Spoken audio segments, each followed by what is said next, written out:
తెలంగాణలో రానున్న మున్సిపాలిటీ ఎన్నికల్లో కాంగ్రెస్ నే గెలిపించాలని ములుగు వాసులకు మంత్రి సీతక్క పిలుపునిచ్చారు.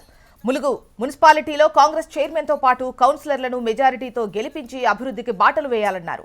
కాంగ్రెస్ తోనే రాష్ట్ర అభివృద్ధి సాధ్యమని మంత్రి సీతక్క అన్నారు. ఎలక్షన్లప్పుడు కూడా డే బై డే అంటే ప్రతి ఎన్నికలలో నా మెజార్టీ 2009లో 18,000 ఇచ్చిర్రు, 2018లో 22,000 ఇచ్చిర్రు, 2023లో 33,000 మెజార్టీ తోటి నన్ను గెలిపించినటువంటి ములుగు ప్రజలకు సేవ చేసే అవకాశం, ఇలా నా గౌరవాన్ని నా మెజార్టీని పెంచుకుంటూ నన్ను హక్కున చేర్చుకున్నారు. కాబట్టి ఎంతోమంది ప్రలోభాలకు ఆనాడు గురి చేసిన నిలదొక్కుకొని ఉన్నా కాబట్టి నాకు ఈరోజు రాష్ట్ర స్థాయి క్యాబినెట్లో మరి మంత్రిగా ఉండి నా వెనుకబడ్డ ములుగు నియోజకవర్గాన్ని ములుగు జిల్లాను అగ్రభాగాన ఉంచడం కోసం నాకు అవకాశం దొరికింది.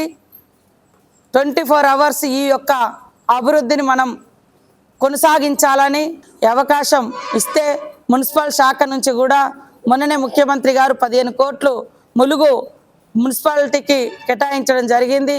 అంతకుముందు నేను కూడా గ్రామ పంచాయతీ ఉన్నప్పుడు కూడా 45 కోట్ల రూపాయలు శాంక్షన్ చేయడం జరిగింది.